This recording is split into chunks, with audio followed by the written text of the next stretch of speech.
Praise the lord. ప్రభు బిడ్డలైన మీ అందరికీ యేసుక్రీస్తు అతి పరిశుద్ధ నామంలో వందనాలు తెలియపరుస్తూ ఉన్నాను. ఈ ఉదయకాల సమయంలో మరొక నూతన దినాన్ని ప్రభు మనకిచ్చాడు. ఈ మాసంలో ప్రభు మనకి 2025 సంవత్సరాన్ని ఇచ్చాడు. నూతన వారం ఇచ్చాడు. ప్రభుకే మహిమ కలుగుగాక. ఈరోజు పరిశుద్ధ గ్రంథంలో నుంచి ఒక వాక్యము, కొరింథీయులకు రాసినటువంటి మొదటి పత్రిక 16వ అధ్యాయము 12, 13, 14 వచనాలు ఈ వాక్యం రాయబడింది. ఏమనగా, మీరు చేయు కార్యములన్నీ ప్రేమతో చేయుడి అనే మాటను మనం చూస్తున్నాం.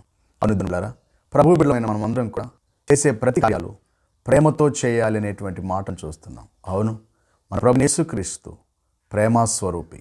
ఆయన ప్రేమ ఎంతో గొప్పది. దేవుడు లోకంని ఎంతో ప్రేమించను అనే మాట మనం చూస్తున్నాం. ఆయన ప్రేమకు హద్దులు లేవు.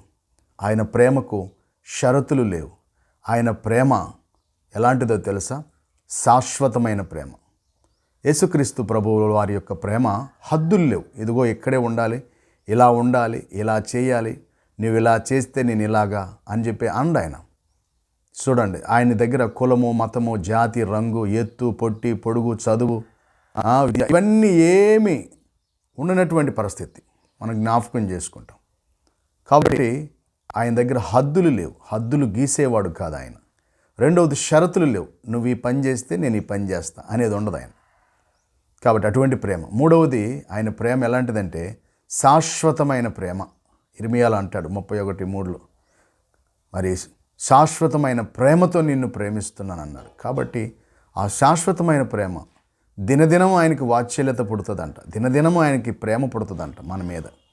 కాబట్టి మనం అనేక సార్లు ఆయనకి బాధ కలిగించి, దుఃఖం కలిగించి, వేదన కలిగించి, ఆయనకు మనము దూరమైనప్పటికీ కూడా ఆయన ప్రేమ మనలను ఎంతో దగ్గరికి తీసుకుంటుంది. తప్పిపోయిన కుమారుడు పట్ల తండ్రి చూపిన ప్రేమను మనం ఒకసారి జ్ఞాపకం చేసుకుంటే గనక, అతడు తండ్రి దగ్గర నుంచి దూరమైపోయి ఉన్న ఆస్తి అంతా మరి వేశ్యలతో పాడు చేసుకుని తిరిగి వచ్చినప్పుడు అతన్ని ప్రేమతో చేర్చుకున్నాడు. అతని మెడ మీద పడి ముద్దు పెట్టుకున్నాడు. ప్రేమతో కూడిన ముద్దు సాదృశ్యం ప్రేమ. ప్రేమకు సాదృశ్యం ముద్దు చేర్చుకున్నాడు. ఆ తర్వాత అతనికి ప్రశస్త వస్త్రాలు తెచ్చాడు, చెప్పులు ఇచ్చించాడు, చేతికి ఉంగరం పెట్టించాడు, మంచి వధించబడినటువంటి క్రొవ్విన వాడితో విందు చేశాడు. ఎంత ప్రేమ! ప్రార్థన. తండ్రి, మీకు కృతజ్ఞతలయ్యా. మా జీవితంలో ప్రేమ కలిగిన కార్యాలు చెట్టుకు సాయించండి. ప్రేమ శాశ్వతమైనది. ప్రేమ హద్దులు లేదు. ప్రేమ షరతులు లేనిది. నువ్వెంతో ప్రేమించావు. ఆ ప్రేమతో మేము వర్ధిల్లే భాగ్యం దయచేయమని చూస్తున్న నీ బిడ్డలందరి వారి కుటుంబాలలో వ్యక్తిగతంగా వారు చేస్తున్న ఉద్యోగ